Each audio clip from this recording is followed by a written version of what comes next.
There's only 2 minutes to Okay. it. Yeah. Well, we can talk all that. While we get the IT going.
I'm just painting ridiculous. 7 o'clock. Thank you. So, welcome, everybody, members of the public especially, to tonight's Finance and Governance meeting. I'm David Northam, Councillor Northam, substituting for Councillor David Sybil, who's unable to be with us and is the normal chair. And replacing, there are some apologies and some substitutions. Replacing Councillor Sybil is Councillor Harris, and replacing Councillor Dickinson is Councillor Williams. Do we have any further apologies or substitutions? I don't think so. We don't. Right, the recommendation is that members approve the apologies. If you could nod or raise a hand, that's brilliant. Thank you very much. I'll propose. Chair, sorry, do we really need to do Yes, we proposals? do. It's a formality. We don't do this at Dorset Council. Yeah, but we do here. Well, I'd like to suggest we change it. Let's do that. Not tonight. But not You tonight. please. Right, do I have a proposal? Thank you, Mr. Dickinson. Councillor Dickinson. Councillor, I'm sorry, no, you are a stick. Councillor O'Leary. Deputy Chair. Thank you, Kate. Declarations of interest. Oh, God, yeah, all in favour? That is unanimous. Thank you. Declarations of interest. Point of order, Chair. We should be voted in or at least recommending a vice chair for the meeting before we go into the stand. Thank you very much. Order. I'd like to make a nomination. I'd make a nomination, please, sir. I'd do that first. You were first, slightly. I'd like to nominate Councillor Alex Ferber, please. I will not accept the nomination. Okay, who would you like to? Would you like to? Councillor. Oh, come, as you're as bad as me. I'd decline nomination. Would anybody like to stand up? In the interest of getting home Thank at you. some time tonight, I'll do it. Thank you. Haven't been proposed and seconded. Yeah. Would you propose me? Would you second me? And I'll do it? Councillor Weller, can you second that, please? Can we vote, please? We have a second proposer, so shall we vote? Thank you. So we have these formalities. More importantly, we need to approve the minutes of the last meeting held on the 5th of November. The recommendation is that members agree the minutes of the last meeting held on the 5th of November as approved, accurate. Record. Do I have a proposal? Thank you very much. And the seconder, so the proposer was Councillor Bell, seconder was Councillor Berman. Before we accept, could I just ask, and Nikki, I'm very happy to be corrected, but I think I didn't vote on the 2 grant items on Scouts because I'm a honorary president. That is a non-pecuniary interest, but in the interest of propriety. So you abstain, or so, yes, yeah. So could we change that, please? If it needs changing. Thank you. Thank you. I do apologise. So can we vote that the minutes as corrected are accepted by the meeting? Thank you. I second that. But we had a seconder and such like, I think, didn't we? No, we didn't. All right. Thank you for seconding. So we voted and it was unanimous. We now move on to councillors' questions. No questions have been received prior to dispatch. But has anybody a question they'd like to raise from council? No, in that case, we'll move on to the next item on the agenda is public questions. We have Mr. O'Hare and Dr. Dixon who are in attendance, wanting to speak regarding item 11 beach facilities. Would you like to speak now or wait until the agenda items on the All right. So do we want to get them to speak now, or do you want to get them to speak before we go to confidential? We'll take it. All right. Who would like to go first? Come right up if you wouldn't mind. Thank you. Sorry, I didn't work out which one you were. I'm Tim O'Hare. Thank you. I'm from Seasbury Guest House, 6 Brunswick Terrace. My question, which we have received, is fairly straightforward. When and how will Weymouth Town Council move to prevent the antisocial behaviour and crime in front of Brunswick Terrace? WTC are responsible for the lease given to the Jones family as contractors, and we understand that their contract gives the contractors no responsibility for preventing ASB outside of their own paying customers between the hours of 9 and 5. Yeah. The few genuine customers are not the source of ASB, which also usually occurs after 5 p.m. Therefore, Weymouth Town Council are responsible for everything that happens in relation to non-customers and anyone using the beach huts after 5. Seems to me that Weymouth Town Council have a responsibility to prevent perennial ASB, but the only ASB hotspot which the police have notified, there are only 2 in this area. One is at Port Brunswick Terrace, the other one's Eastern Square in Portland. And therefore, the council is knowingly providing year by year a venue for antisocial behaviour and other criminal activity, particularly underage drinking, a lot of drugs sales and drug taking. So the question, if I reiterate, is when and how will Weymouth Town Council move to prevent ASB and crime in front of Brunswick Terrace? Thank you, Mr. O'Hare, for raising that concern. I'll ask our deputy town clerk to respond. Yeah. Thank you for raising your concerns regarding antisocial behaviour and the crime in the vicinity of Brunswick Terrace. Weymouth Town Council recognises that ASB in this location has been a long-standing issue and understands the impact it can have on residents, visitors and local businesses. Council takes these matters seriously and does not underestimate the importance of addressing them effectively. Weymouth Town Council is currently in the process of negotiating the lease arrangements with its tenants.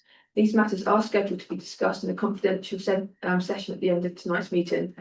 It would therefore be inappropriate to comment on the detailed potential outcomes of those discussions at this time.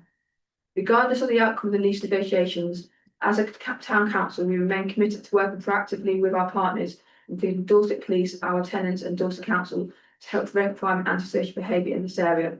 This includes continued engagement through existing partnership arrangements, monitoring of the situation, and consideration of appropriate measures to reduce ASB and improve safety for all users of the seafront. Further updates will be provided to yourself and other residents of Brunswick Terrace when we're able to disclose that information. Thank you. And Dr. Dixon. Thank you very much. I'm also a resident of Brunswick Terrace, and I very much appreciate the opportunity to raise a question to you. I'm here also on behalf of my wife, who is in magistrate for 25 years on the bench, many years in Weymouth, and I wish to raise a question about local crime and how we can tackle it together. This comes out of conversations with John Orrell and with Howard Atkinson on site recently, and with the local police. And my question is, what is the reason for Weymouth Town Council even considering the renewal of these beach huts, given the very long-standing issues which I'm going to outline? It is clear to us that the huts are mainly used in the evenings and night by people of the ages 14 to 25, 28, 30. And they're hardly used by tourists in a prime tourist area. My evidence is this, you know yourselves, if you walk along the promenade during the summer, the huts go up at the beginning of May and they come down at the end of September. If you were to look, as I do every day, at the average occupancy, you'll see it's almost zero during the day. You'll hardly see a family there. If you perchance would like to, go and ask them whether they've paid. And you'll find that most of them haven't, and they're only there for 20 minutes. That, you know, it's a granny with the sandcastles and a grandchild who's sheltering from a shower, but they're not bona fide people. Therefore, I would suggest that the public amenity value of those huts is effectively zero on that stretch. The only time it has any amenity value of any significance is July and August. So that's number one. Number two, the primary use of the huts, therefore, as I say, is by teenagers and youth after school until night time. And you can see this yourselves. Anytime, walk your dog around there and look at the average occupancy of huts you see is high and the average age is low. There's number three, I'm a physician. I have been involved in treating drug addiction. In fact, I was involved with an international charity that's doing that and been worked extensively in this area across the UK. I'm acutely sensitive to the magnet that Weymouth is because of its location, to those of dependency. My wife has also seen the effects of it in the courts, night after night, day after day. And I can tell you that we're scoring a massive own goal here because the huts are such an extraordinarily convenient place for people to shoot up. So I've seen myself with my own eyes, people snorting cocaine, I've seen them lighting cannabis and things like that. I can't show you the photos, I wanted to bring them, but I have to say it's so terrifying to look over the top of the hut, if you know those huts very well. If you're standing above the huts, you can, if you're standing close enough, you can see what's going on. You actually see what's going on in there. But I'm afraid my own value, my own life is such, councillor, that I did not dare to take photos for fear of actually being knifed. Now, this is happening outside of our homes. It's happening in one of the prime areas of tourism for us. I'll say this, having walked from one end of the promenade to the other, if I was a drug taker, I would say the safest possible place for me to take it without being arrested is the huts in Brunswick Terrace. And the reason is because the traffic in the beach area in front of the huts is relatively low. And the number of people like me who'll go close enough to hut to peer over the top is relatively low. So they're safe. They will not be safe further down towards the fair. CCTV is well, I can tell you there is already CCTV there. We've installed it. Residents have installed CCTV there. But the fact is, it's still mighty difficult at night, especially when they're scattering from one hut to the other, all the way from the bandstand. We have a major problem here. If you can come to a close. Yes, I will. Okay. Thank you. So I've established that they're a major location. I've established it's a frequent nuisance, not only to guest house owners like us, but to our guests at night. I've established that there's a fear attached to that, of tackling these people. I can also tell you they're transit. By the time you phone the police, they've gone. And the final thing is this. If you ask the police, they themselves will say that they're expending a huge amount of effort. It's on their normal patrol list. They get there as often as they can. But they can't do it all the time. But what their recommendation is that we sort this out, where it's an own goal. It's so easy to sort out. I don't mind about the huts elsewhere, but to put huts there when it's relatively low traffic for the public, where it's relatively easy to be abused, for me is inexplicable. So I'm that's my question as to why it is that we even contemplate that. If you're going to renew the lease, I'd say it's a no-brainer to just not renew anything beyond So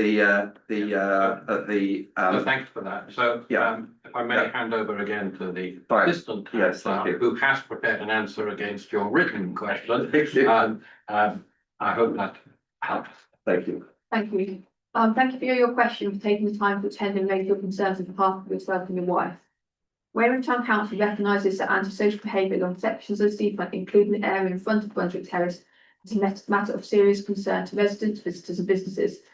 Council does not dismiss the lived experience of those who reside in this area and is aware that Dorset Police have previously identified this location as requiring ongoing attention. In relation to the beach huts, it's important to clarify that current lease arrangements are in place until 2030. So at this time, Weymouth Town Council is not considering extending the lease beyond its existing term. Any discussions currently taking place relate to managing the existing arrangements responsibly and lawfully, rather than making any commitments to longer term arrangements. Weymouth Town Council does not accept that it is knowingly facilitating criminal activity. However, it does acknowledge concerns regarding ASB in this location and the need to continue addressing these issues. Council remains committed to working closely with the police, Dorset Council and its tenants to monitor the situation, respond to incidents and support measures aimed at reducing crime and antisocial behaviour. Council also recognises the importance of protecting Weymouth's reputation as a safe and welcoming seaside destination, ensuring a secure seafront environment. Ensuring a secure seafront environment remains a priority, and we will continue to engage with enforcement partners and local stakeholders to help achieve this objective. Thank you. So, that will be provided in writing back to you, because there was quite a lot in that answer. So thank you very much, Charmaine. Is there anybody else from the public who'd like to raise a question?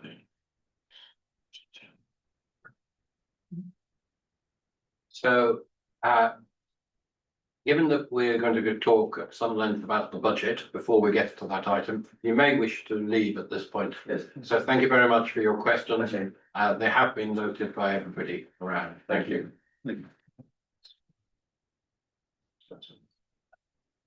Councillor, there's one obvious point to raise, which is, I know the lease is the lease, but there's significant things that could be done, tweaking the design or lowering the backs of them. There are things that are simple things that council must be doing. So thank you. Yeah.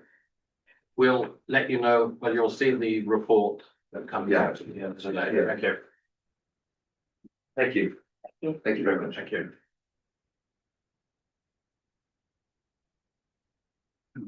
Thank you.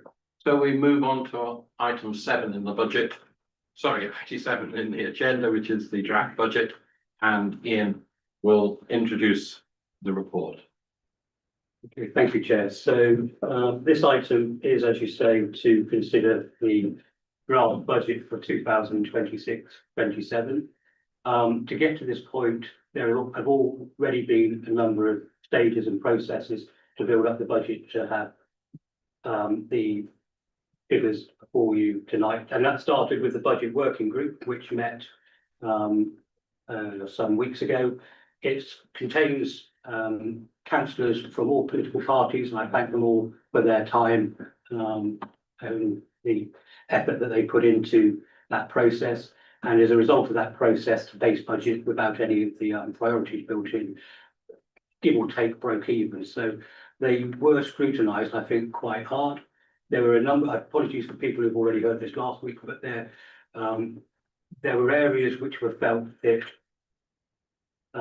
budgets wouldn't be used. So councillors challenged the budget holders, I think, quite fairly on those, and they've put budgets aside in reserves rather than just give people budgets or take them away. There's got some contingency built in there, which allows us to monitor that and challenges the budget holders to actually try and get best value when they go forward next year.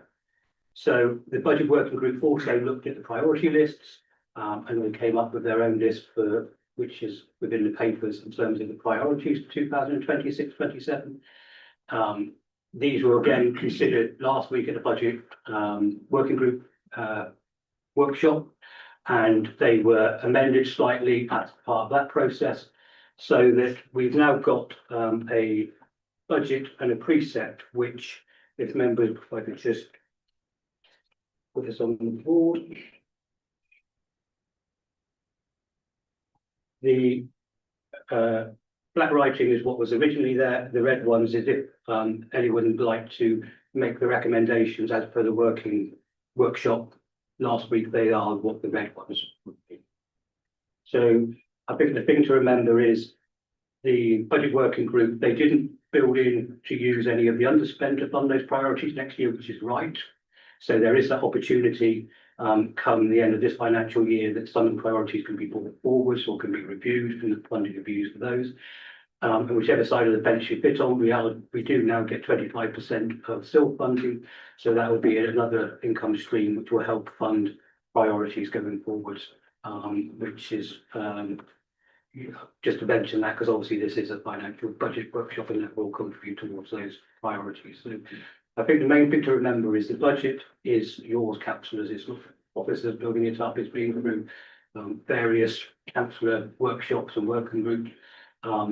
And it is just recommendations from the budget working group as amended, if you just choose to do that. You can add, take away or change if you need to, but I think from an officer, what I would say is it does seem a really good, sensible budget and sets us up financially for the next 5 to 10 years. And obviously, chair, people of that working group, budget working group, can say, add to that, and then people who attended the workshop last week, they want to add an input, so that's what. Thank you. Yeah, I was unable to, I attended the first workshop, but was unable to attend the workshop last week.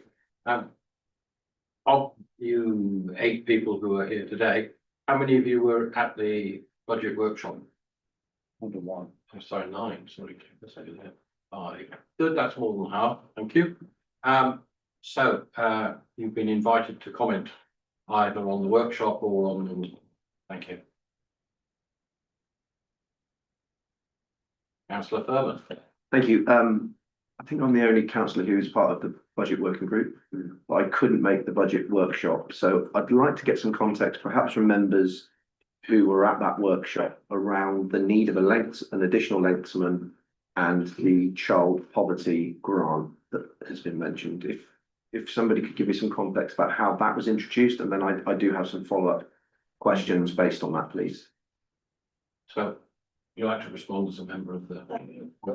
I was unable to be at the original meeting, I was stuck on the motorway. But I did bring up the idea of an additional lengthsman. I was supported by councillor Bell, and I'm sure he'll be able to add something to me, but generally speaking, we felt that it was a relatively small sum of money, and whilst we wanted that lengthsman to concentrate on the town centre, we didn't want residents levelling at us the criticism that we always think of the town centre and visitors, and we don't worry about where they live. And we felt that they would appreciate more the fact that we were concerned about their living environment as much as we were concerned about the town centre's environment. So that was the reasoning for that. The community levy grants, child poverty grants were very much because Councillor Atkinson and I feel that we have significant pockets of poverty around the town, and we would like to have the opportunity to look at where we could make small contributions to alleviating that. And if we had the budget to do so, we would be able to look at those things. It came out of the idea that in holiday times, children with preschool meals are sometimes disadvantaged. I understand that's less so now than it was, but it gives us that option of helping. I'm sure Councillor Bell on both those can add to what I've said. Would you like to? Yeah, thank you. Concur with what's been said already. With regard to the lengthsman, it was exactly that. It seemed like a relatively small outgoing versus the scale of the budget. That would be visual, would improve areas outside the town centre as well. Also, if there was ever a time where 2 lengthsmen need to work together for whatever reason, they can support each other in that. But mainly, it was so that we can have one concentrating on the town centre and one working off in our communities further out. And that seemed quite reasonable to me. And given that our residents from across the council area all contribute into the pot, I think there's value in that money going towards that aim, and having that very visual badged up team of Weymouth Town Council lensmen making that difference and hopefully improving the street scene in a wide area of the town, not just the town centre. So that's where that one came from. With regard to the child poverty grant, that did come out originally. I think it was Councillor Atkinson that raised about the vouchers that Portland Town Council give out during the school holidays. Myself and Councillor Bowen had a quick chat as the teachers in the room at that particular point, and agreed that whilst that would be great, there are already vouchers being given out during the holidays. I know where I work, I've been sorting them out over the last couple of days. And then conversation went on to one of the benefits of using a grant system is that charities or organisations that are in a better position and are the experts in that field can apply for that money and then use it in the most appropriate way, rather than us necessarily dictating what that money is used for. So I view the grant system way of doing it as opening it up and hopefully using the expertise within the community to achieve those aims of reducing the impacts of child poverty in the area. Thank you. Therefore, it's pointed discussion now, isn't it? So, Well, I'd just like to point out that the red figure behind shows an increase of 60k on the original. That 60k is accounted for by these two items, so Yeah. there's not a great deal of money in the sum of things. Nevertheless, it's additional to what was originally thought. Councillor Furman, did you want to come back? Yeah, sure. So, thank you, Chair, and thank you, members, for the information. Having sat on the budget working group, I'm still confused to where this need for a lengthened comes from. This was not raised by officers in those budget meetings, and I'm struggling to think of. I mean, I appreciate that the debate, or one side of the debate, seems to be heavily regarded on other places than town centre. Our parks, we have a parks team.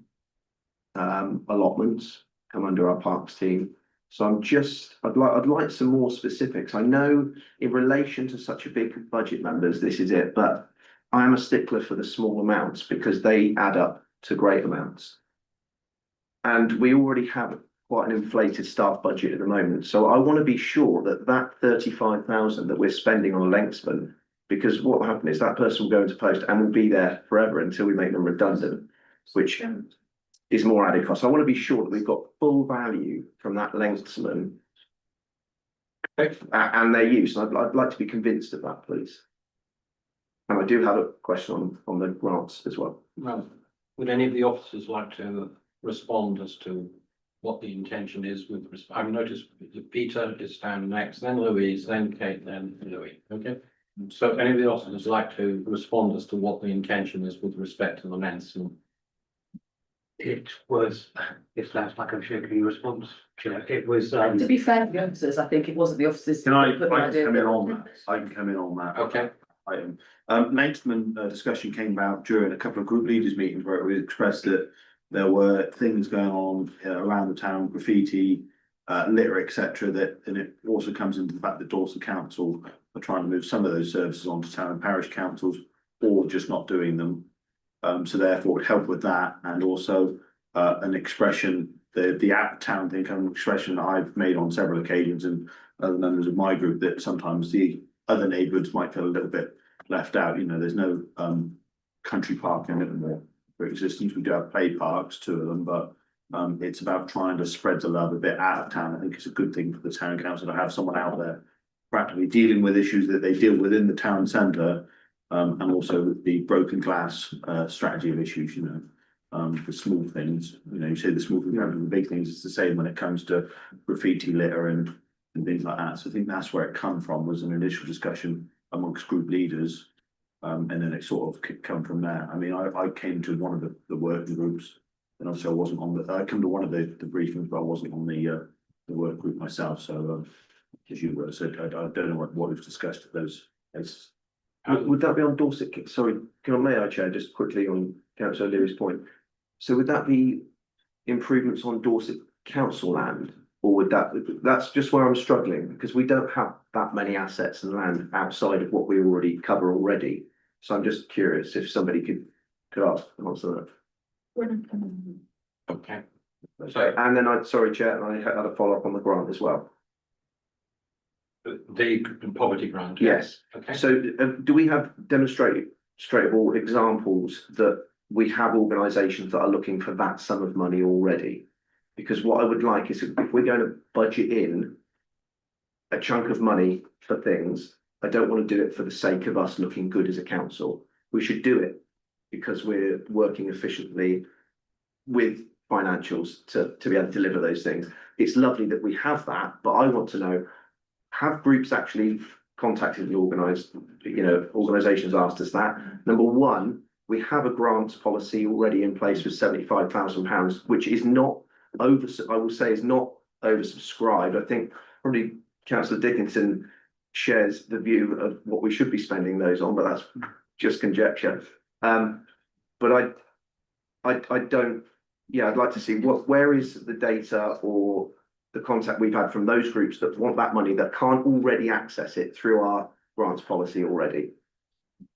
So I'd ask the members who were at the workshop whether they're able to respond to take it in order, reverse order. So on that poverty action, particular query, Louise, if you were to. So, I mean, I said this at the workshop, and I will say it again, I feel like as a council, we need to stay in our lane. And our lane is Weymouth town rather than social issues. There's a mass, I live in Westham, just about to move to Melbourne Regis. I appreciate there is a lot of poverty in the town, but as a town council, I think we need to focus on our core business and let central government deal with those things.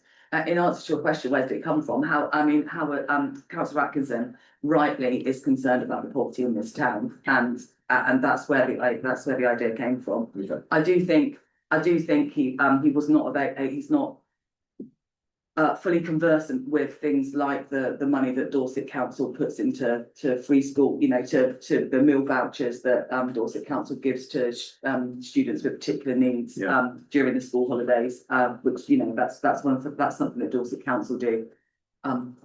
That's what I've got to say. Okay, so Thank you, Chair. okay, you've had enough discussion on it. Yeah. Councillor Dickinson, you want to come? We've had this brought up before in the past by Councillor Hamilton, and it was kicked out last time because legally you cannot do it. I think am I correct in saying that, Mr. Milne? Jane, you just want to. No, that's not correct interpretation. So that's what we were told last time. However, moving on from that, I agree with Councillor Bound. That is not, this should not be a thing that Weymouth Council take on at all, because that's not our role. Okay, thank you. And I think that, again, with Councillor Furman's thing, we have 75,000 plus the CE grip thing, so it's more than that. So now we're going over £100,000 that we're offering back. Why can't we just knock it off the precept so that everybody gets a little bit of it? So, thank you. Councillor Van, have you said what you wish to? The only other thing I wanted to say was that when you were asking about the Lensman, I think the idea was that the Lensman would do stuff out and about, away from the town centre. But I agree with what you're hinting at, which is that one Lensman to start with, see how we go. The Lensman may easily, it may be that the Lensman may spend time out of the town centre, and may be able to fulfil that role. So I think we should suck it and see. I think we should see how we get on with one. Okay, thank you. We'll come back on that later, perhaps. Kate, would you like to speak? Sorry. Hello. To answer a couple of your questions, Lensman first of all. We had quite a lengthy discussion on the extra Lensman. Or woman. And the feeling was that the town centre, the prom and so on, could keep one person pretty busy pretty much all of the time. When there were things that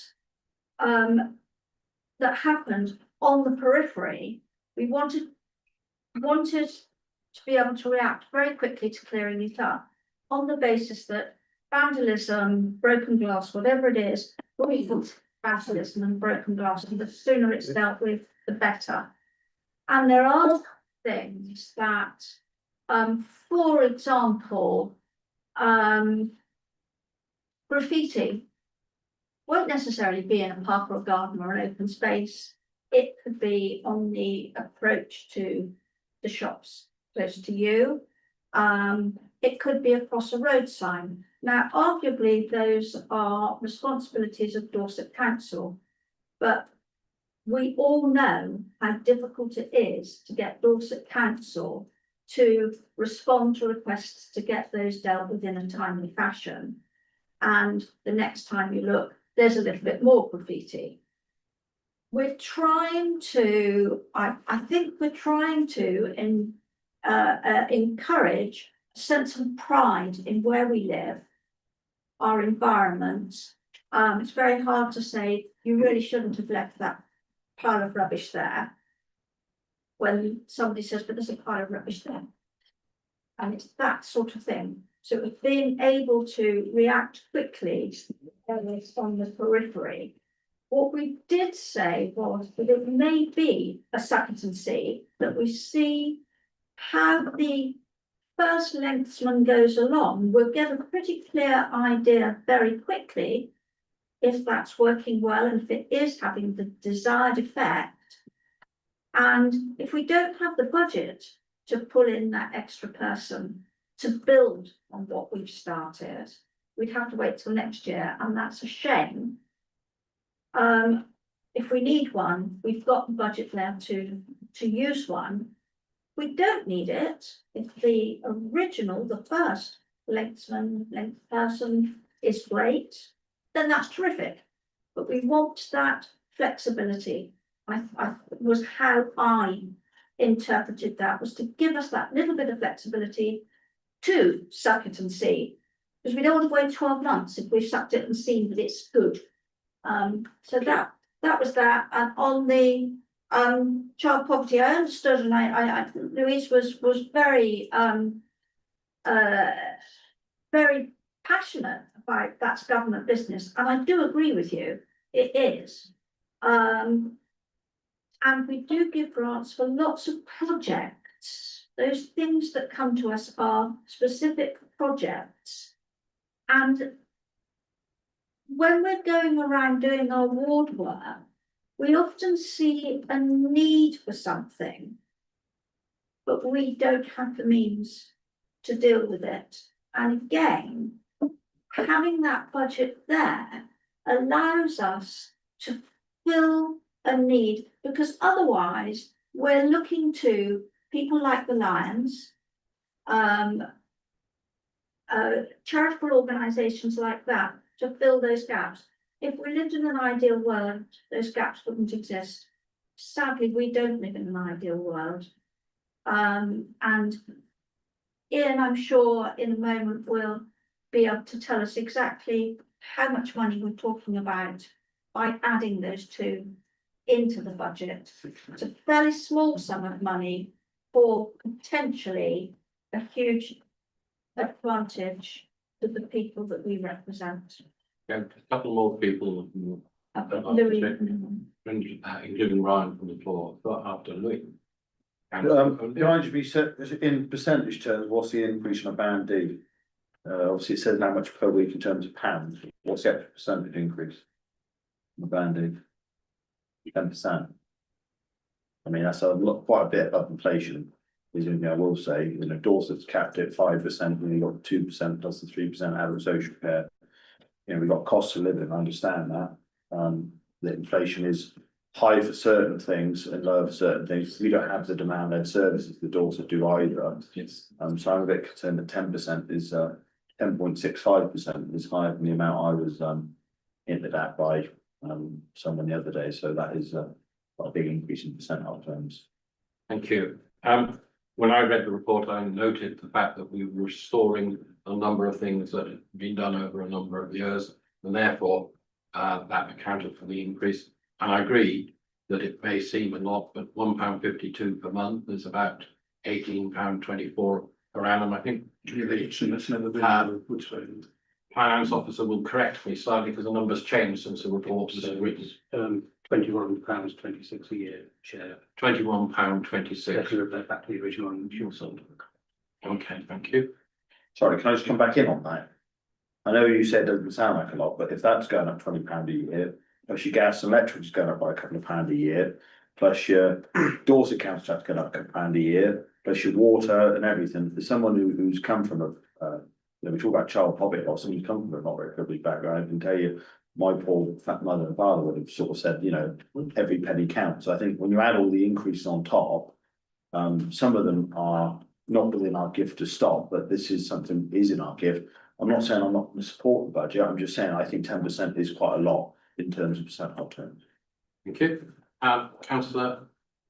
Thank you very much, Chair. Just want to talk, I want to talk to the wider budget later on if I can, but just picking up on the 2 points that have been a focal point for discussion at the moment. So number one, town banksmen or caretakers, riding race officers, whatever we want to call them. I think we do a great amount of work for our residents. And our residents won't begrudge spending that extra because they will see it. Yeah. They will look outside of their windows and they will see clean streets. They're seeing graffiti move a lot quicker. If we want to improve our place, we've got to start looking at it as a town council. And that's a piece of work Dorset Council doing, looking at double devolution around services delivered more locally for local residents. We know what our residents want. We can direct those linksmen to do what our residents want. They want to see graffiti moved, they want to see street clean, signs clean, they want to see notice boards populated, graffiti moved off of them, they want some gullies cleared, the street that's unadopted cleaned. That's what we should be looking at, delivering those services locally. And I don't think residents would begrudge spending the extra to have a better place to live, work, play, whatever they do at the moment. I hear me speak against, because you're on my position of Dorset, and that is the grant for child poverty, and I have to support Councillor Furman here. We already have a grant pot for £75,000.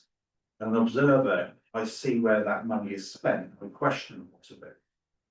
If we want to support our residents, we can do that using that grant.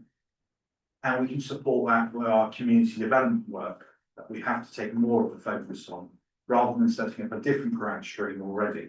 There are already a lot of organisations that can support us much better than we can without adding an extra layer. You know, we're looking at putting the money in the pot, plus the additional demand on officers for administrating that fund. I'd much rather see the existing funds used to focus on those things rather than do that. Because poverty doesn't just exist in our children, it exists in all of our residents. Yeah. So we don't want to ring fence off for that way. So I wouldn't support, if I was in the position of committee tonight, that line and that request. Okay, thank you very much. I have a David Harris next, then Alex Burnham. Thank you. And then I suggest that we try and bring this to some sort of close. Did I come back? Yeah. First of all, £21.26 is not so much. I know that there are people who will struggle to pay that, but let's remember inflation now is down to 3.2%.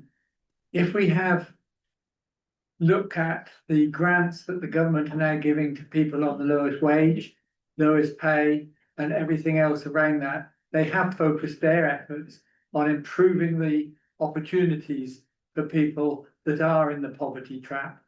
And I therefore think that as long as we don't keep on about 10%, but just it's £21 a week, it's £1.52 a year, £21 a year, it's £1.52 a week. You know, that's what we're looking for in order to, as Councillor Ryan Hope has just said, improve the position of our town. If we walk along the Rodwell Trail, it's fantastic till you get to the bridges, and then you got that graffiti. You know, Dorset Council aren't going to clear those up for us. Let us do that, because we want to be able to make our town something that tourists want to come to as well as our residents want to live in. So let's improve our performance in actually getting that town looking like we want it to look like. So I'm all for having the money put in the budget for a second lengthman, but it may be that we don't appoint the two at once. It may be that we start with one and go on to the other. We can look at that as we go along. On terms of the money for helping fight poverty, again, it's not sure exactly where that would want to go yet, because we're not going to be able to identify individuals who might need that. We haven't got people coming in, as it's been said, flooding in and saying they want to have the money to help do this, that, or the other with young people. who are in poverty. So it may be that that is put in one of these reserve pots rather than spent, in order that we've got it there. If when it's known that that's something we are interested in helping as a town, we've got the funding to do it. But at the moment, I agree with what's been said, that we haven't got that evidence yet, that we could actually manage that through other people to come to the right people with the support that they need. So let's wait until we've got the evidence that we can use that funding properly, and maybe just put it into a reserve pot ready for that, but not have it to be spent immediately. Thank you. Councillor Finn. Thank you, Chair. I had asked a question a little while ago, but I think it's been answered, but I just want to get that confirmation that we are talking about a Langton that can do work and improvements on Dorset Council spaces and space that is not our own. Is that the general thing? Because if it is, I actually really support that. I think it's a wonderful thing. But I want to be sure that that's what we can do, and that's the spirit of it. Excellent. Yes, I agree with those continued sentiments around the grant funding. I'm not in support, Councillor Harris, of putting it into a pot. I think that until we have that evidence that we are pushed that 75,000, and this committee is by every tranche of the grant funding, grant applications, that we're rejecting people, well-worthy people. I don't think we should increase that then. And then I will say on the 10%. So as the person who sat on the budget working group, just to give you guys context, how we approach this budget, let's be honest, we've had a pretty decent run of it from the inception of the council in terms of our precepping increases or decreases in some cases when other members of the previous council were here. We got very lucky. It's kind of come home to roost though at this point. And what we felt was that we needed a budget that would make it, I don't want to say easier, but it would make it digestible for members and members of the public to be able to look at that budget and have confidence in what we do. How I would describe this on an elevator pitch would be, we need a budget that sets out how we can do business as usual. This is what that budget does. This budget will now, hopefully when it goes through it full council, will give us year upon year our set business as usual budget. There will be no question that we cannot deliver on services based against the precept that taxpayers pay. What happens with that though is, where does our strategy, our plans, our vanity projects, that's a good idea come from? Well, that comes from our underspend, and that comes from an extra line in our budget that says that's what it's for.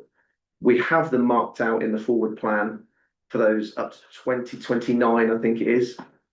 We have that set within there, and we will have the underspend each year. So when members look at that sheet and they see, all right, we've paid for everything and we have £100,000 left. Are there things that our community need? There are things that we can put back into the budget, or put into the budget in earmark reserves that can then affect what's going on. So we kind of, I don't want to say play money, but it's what we have left over. What this budget does most importantly though, members, is that it sets our business as usual. We haven't been doing that for years. We've relied on an underspend every year. And what we shouldn't do is rely on something that isn't there every year. We should rely on a set budget that delivers the services that we promised to deliver. Because one year that underspend might not be there, and we might have to make really drastic cuts and things where we can't deliver. And we don't want to be in that position. We want to be healthy. We want to be able to deliver those services. And that's what that 10.65% does, in my view. Councillor Dickens. Thank you very much, Chair. Thanks for letting me come back. The £36,000 for the linksman, maintenance man, that's just his wage, isn't it? And overheads. Pardon? And overheads. So a vehicle, and everything's included in that. There may be a slight additional cost which can be borne. Yeah. Through his pension. Yes, and well, I'm pleased to hear that, Ian.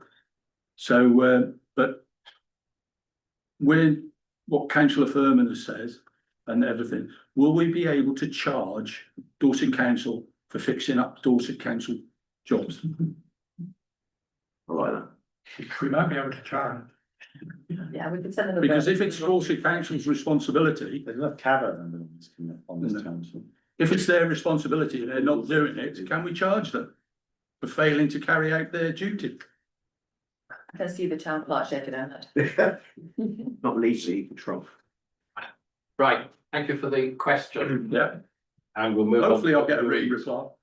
Can I just say one more thing? I think pride of place officer is the best name I've heard of so far for what I've previously been calling the lensman, and I think that's the phrase I'm going to be using moving forward.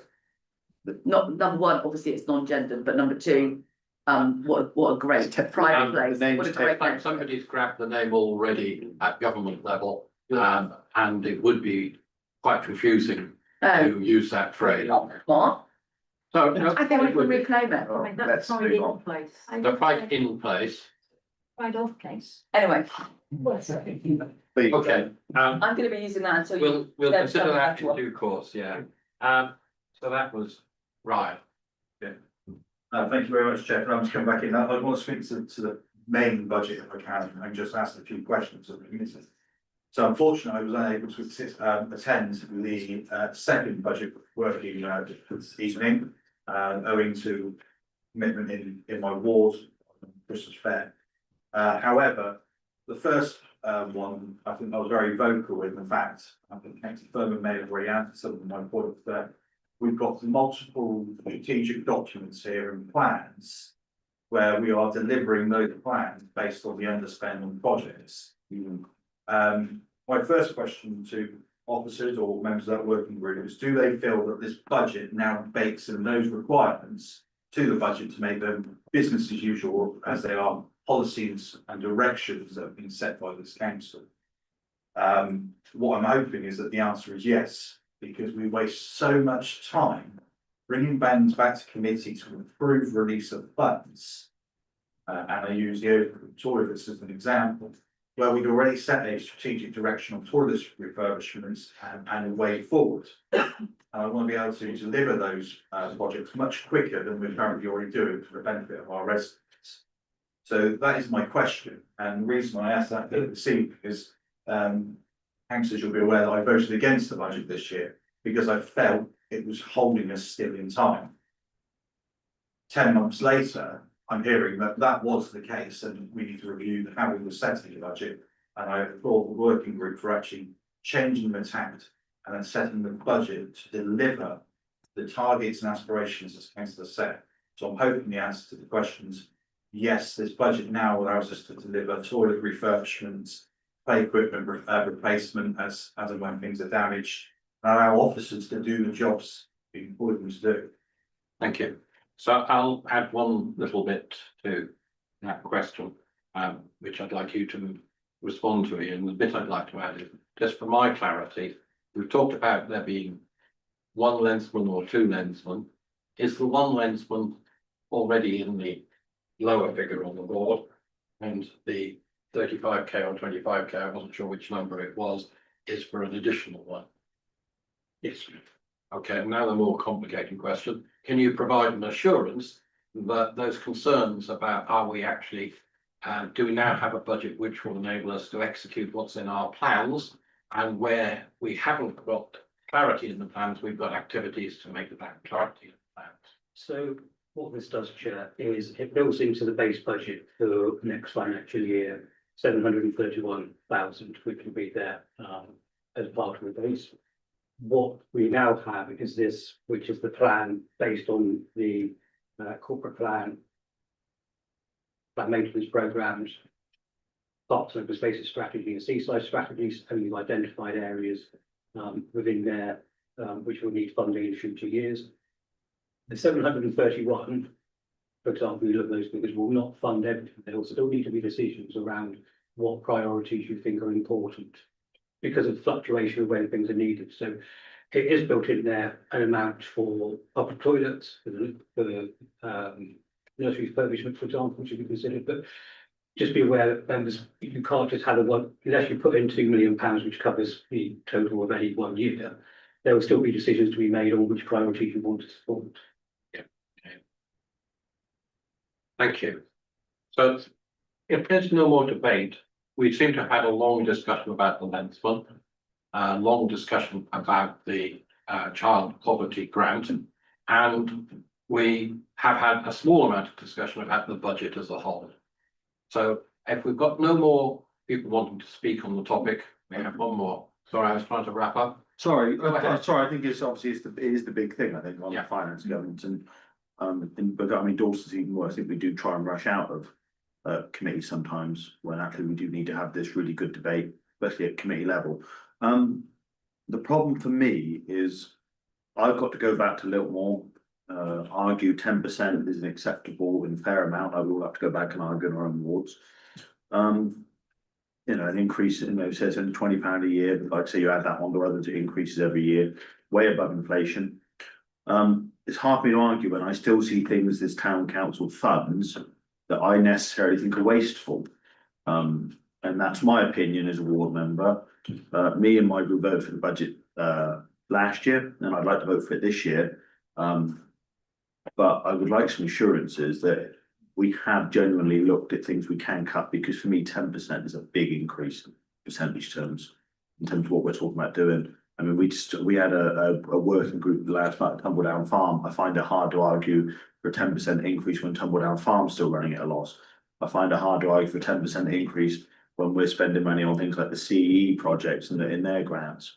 I'm going to find it hard to justify those spends at this percentage increase from a personal level, and that's all I can speak on. And there's only one member, one vote, so that's my personal opinion currently. And if it was 5%, I'd be there. 6%, it would be there. But I think 10% at the minute, I'm a little bit. I'm not saying I'm not there. I'm just saying I'm a bit touchy. So. Thank you. If you look at the services that we provide, we spend more on the services that we provide than we make in income. In other words, nearly everything we do with a net cost to our residents. That's why the value of our services is what is important. It's not about loss or profit. It's about the value to our residents. So I just make that point that you shouldn't measure things by loss or costs in terms of it's costing us more money than it delivers, because that's the case for most of our services. You don't deliver these sort of things without it costing money.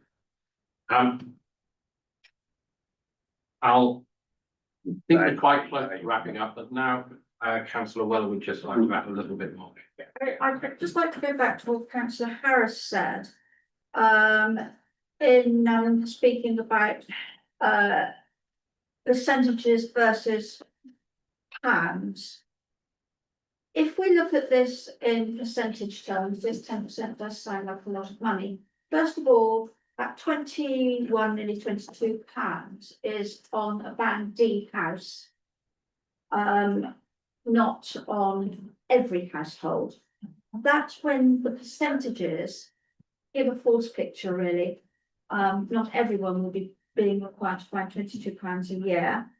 And of course, those people who are most disadvantaged are very often in receipt of council tax relief anyway. So if they won't be being asked to find that money, but they will still be recipients of all the good that we can do with that money. So I think Councillor Harris did say, but in case he didn't, I will say it is a matter of how we communicate that.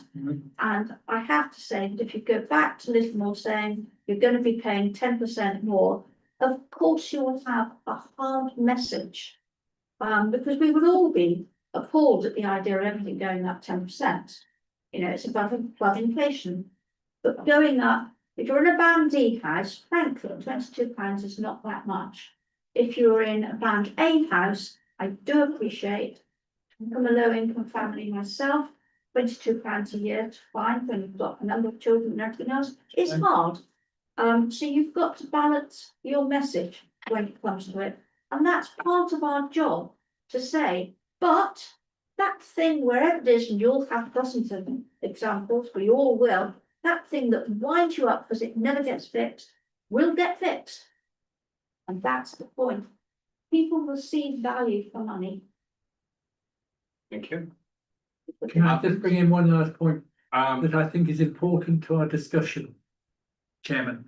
And that is, one of the big things that's increasing that budget by the 10% is £200,000 on bringing the nursery into Tumbledown. That will save us £30,000 a year. You know, that covers all of those things that we've been talking about almost. So, you know, let's not forget that some of the things are investment, not just, as you say, it can't always be for profit or loss, because that's irrelevant. We're providing a service, and the service isn't meant to have a profit or loss attached to it. But we are also investing for the future in this budget. Thank you. Councillor Furman, did you wish to speak? Yes, Fine. I'll make a recommendation if that's all right, Chair. I was going, may I just?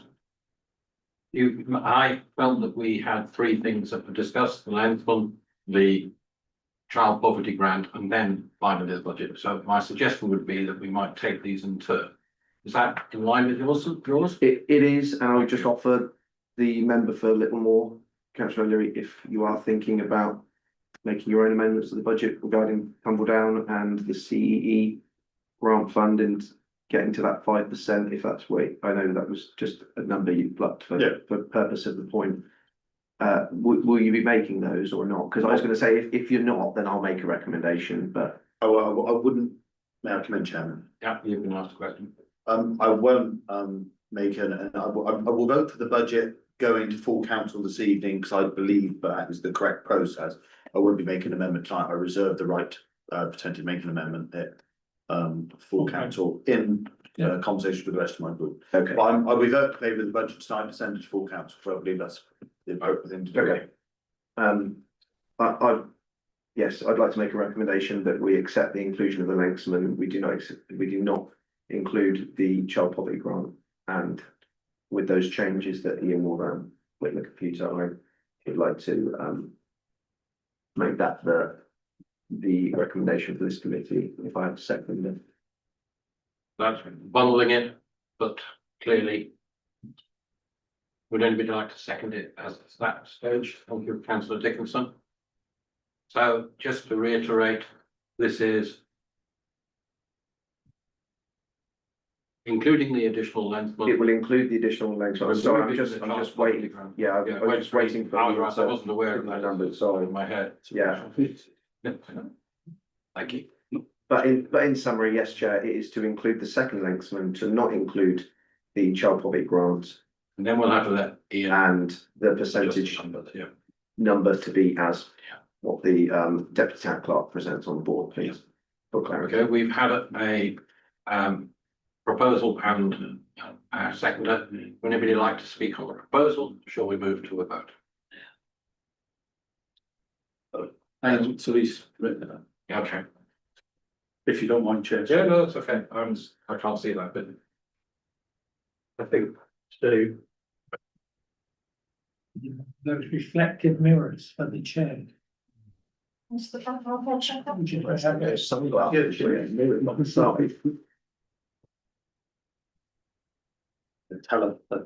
Submarine telescope. Periscope. More suitable for you, wouldn't it, David? I can't remember the one that looks behind you. It's a rear view mirror, isn't it? I'd rather BMW, I don't have one. So basically, Chair, what the, Mirror. we're recommending the full council proposed budgets as recommended by the budget working group and amended to include additional lengths and be recommended to full council, and that's the recommended precept amount of 4375270, which is taking out the 25,000 in the grants. Right, it did all some of them in one go. Good. All right. And who seconded? Councillor Dickinson, you're happy with what's written on the paper? Yeah, no, it's up there. Right, if you're both happy and nobody wishes to comment, let's move to a vote. All those in favour? That is 8. Those against? 2. I think there are no abstentions. Right, so that motion passes. And do you need to notify whether the precept has actually changed from the numbers? Does that need updating later? It was all up behind. Was it all right? It was in the detail. Okay. Okay, thank you. What I was referring to, is the numbers we talked about, 21.26. Does that number slightly change because we've knocked a little bit off? It goes to 20. Yeah. 20,000, yeah, it's 20 in a penny. Right, so we need to make sure that if you're going to talk about this, you talk about the right number. Can you read it out again? That will be in the report going to council chair, but it is an increase of £20.01 per year. On a bounty. It's a 10.0. Okay, thank you. Councillor O'Leary left the room. Can you make sure he has that bit of information?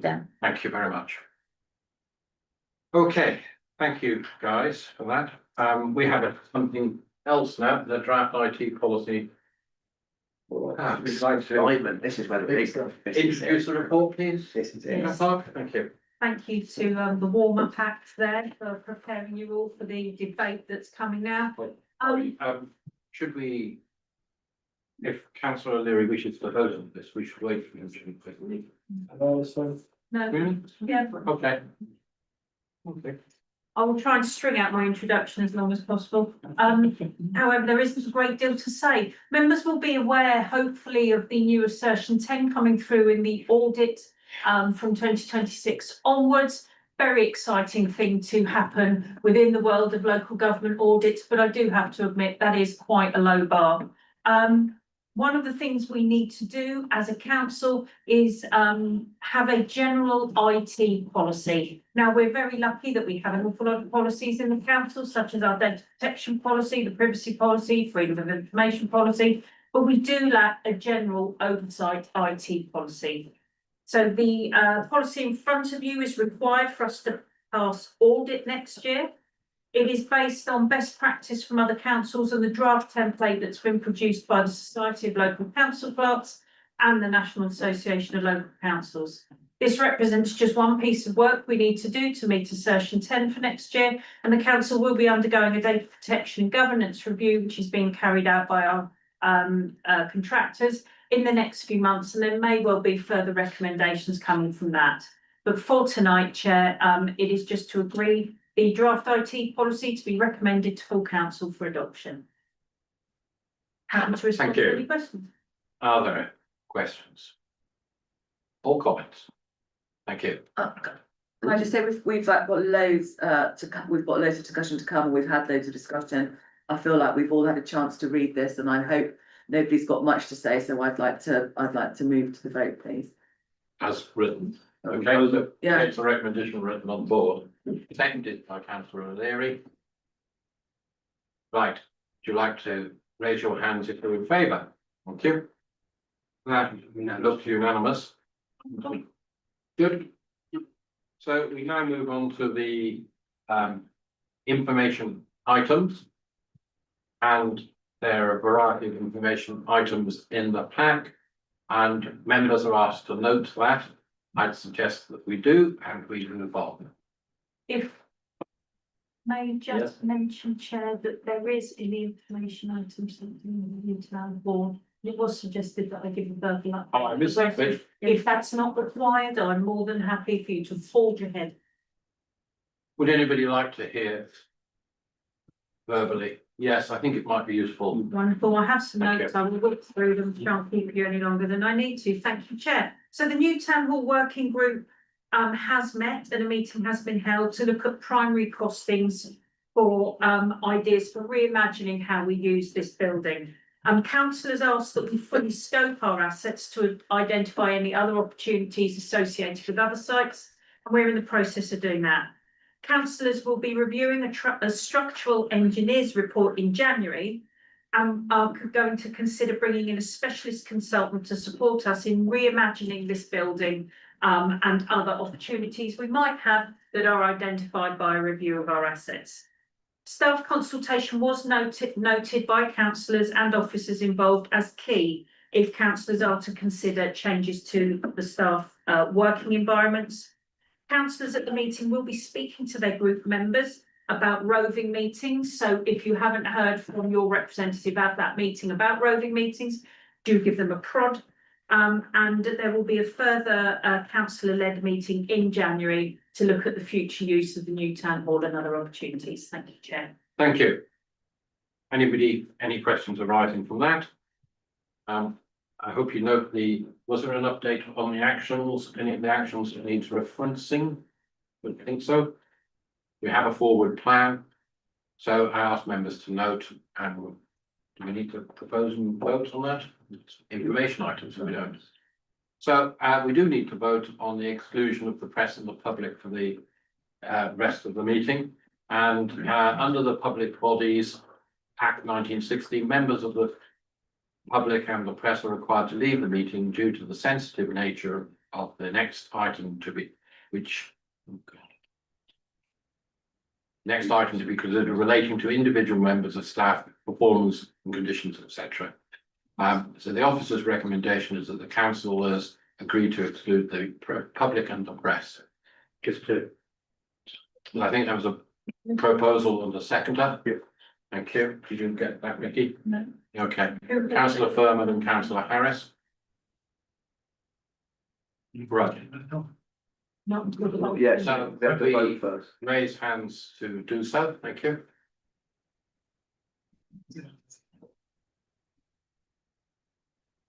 I'm